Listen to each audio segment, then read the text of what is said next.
Besoj se atë që po ndodh në Rjoll, për 4 muajsh tashmë të gjithë ju e keni parë, kush më shumë e kush më pak, e dini se çfarë masakre po bëhet në Rjoll. Dhe sot Rjolli nuk është vetëm. Ajo që po ndodh në Rjoll, po ndodh në Nart, po ndodh në gjithë Shqipërinë. Dhe është momenti që gjithë shqiptarët të bëhen bashkë për të mbrojtur Shqipërinë tonë. Narta, Rjolli e gjithë Shqipëria nuk është e oligarkëve, nuk është e kësaj qeverie, po është e jona. Është e fëmijëve tanë. Janë gjyshet tanë ata që kanë luftuar dhe kanë dhënë jetën për këtë tokë. Dhe nuk mund na marrë një grusht njerëzish.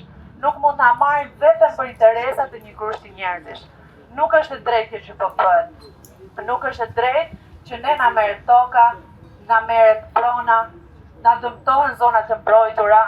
Por ne ato janë zonat të mbrojtura për banorët e thjeshtë. Në momentin që vjen një oligark, aty ngrihen resorte, pa pikë kriteri, pa asnjë kusht, nuk e dim nëse ju ditë e fundit dikush nga ju ka qenë në Rjoll, por masakra midisore që është bërë aty është e frikshme. Aty nuk ka më asgjë nga natyra, absolutisht asgjë.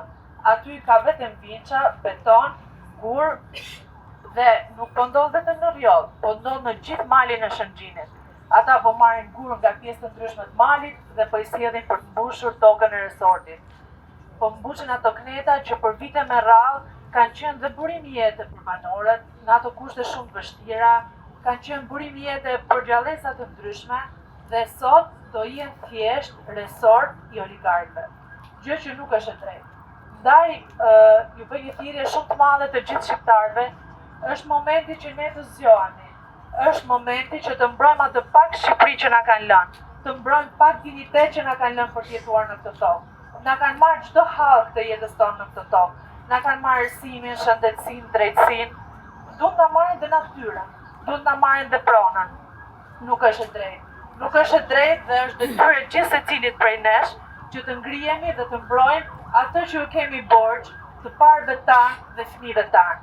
Është momenti që të ngrenë zërin shumë fort, të bën qëndresa të forta, ndoshta edhe fizike, pavarësisht se nuk do doj asnjëherë që gjërat të degradonin në dhunë, por shikojmë që këta nuk njohin mënyrë tjetër.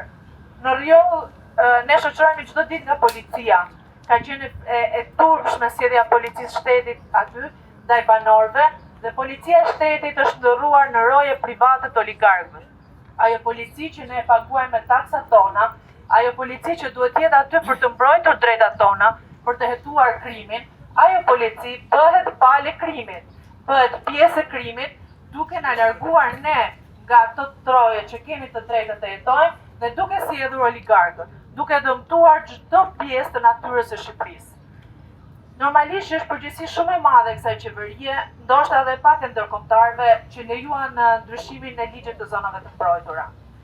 Por fatkeqësisht ky ligj u ndryshua vetëm për oligarkët dhe nuk u ndryshua për të përfituar asnjë prej nesh, pavarësisht se preteksti dhe justifikimi ishte që ligji i zonave të mbrojtura po ndryshohet, që banorët e këtyre zonave të kenë mundësi të përfitojnë dhe të përmirësojnë cilësinë e jetës në këto zona. Por kjo nuk është e vërtetë. Ajo që po ndodh në realitet është zonat e mbrojtura po përdoren vetëm për përfitime të një grushti njerëzish dhe për t'ju bërë jetën e pamundur atyre banorëve që kanë jetuar me shekuj aty. Ndaj besoj shumë fort që ne duhet të jemi shumë më shumë se sa që jemi sot, duhet të jemi shumë më shumë në Nart, duhet të jemi shumë më shumë në Rjoll, duhet të jemi shumë më shumë me gjithë ata banorë që po vuajnë të njëjtin problem me ne. Sot jemi ne, Rjolli dhe Narta, ndoshta 2 pikat më të nxehta për momentin të zonave të mbrojtura, por prisni se s'keni parë asgjë akoma çfarë do ndodh me paketën e maleve. Nuk do ngel centimetër tokë në Shqipëri pa u grabitur nga oligarkët, pa u shkatruar dhe pa u tjetërsuar. Një padrejtësi më e madhe po bëhet edhe nga vetë populli që besoj se këta banorë që janë këtu ka shumë më shumë banorë që janë pronarë që cilët kanë shumë më shumë vujtje se kena na dhe nuk vinë këtu të protestojnë para kësaj ministrie që kjo ministria është e jona, nuk është atyre zyrtarëve që myllen brenda aty, ata myllen prej frikës tonë sepse po tin punë ata dalin këtu përpara popullit dhe u tregojnë vërtetën se si është e vërteta e çdo lloj prore që është përfituar nga persona të cilët asnjëri nga ju që folet këtu nuk i përmend emrin. Nuk e kuptoj pse, a keni frikë? Mos keni frikë. Unë përmes emra dhe mbiemra të cilët kanë përfituar pronë nga pronar të ligjshëm me të cilët ata krenohen se ne edhe imposhtet.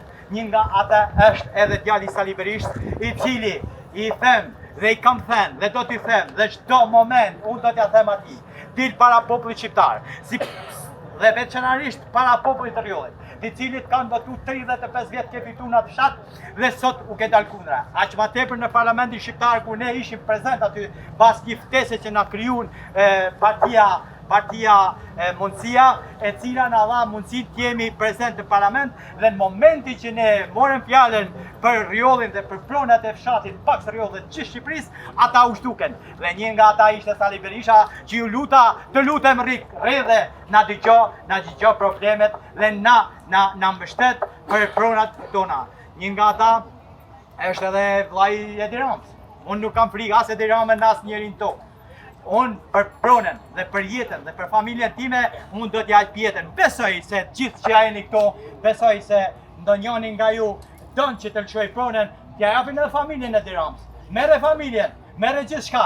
Familja, toka, prona, është jeta. Prandaj, ju lutem shumë, gjithë popullit shqiptar, që është me ne dhe është me drejtën dhe duan drejtësi, të mlidhna bashkë, kurdo, në çdo moment, që t'jena bashkë, që këta mos na thyen, ta janë hora, ta janë pisat, se është një fjalë shumë, ta janë pisat që ne mundohen që me na bosh, nuk do të na boshin kurrë, se pronën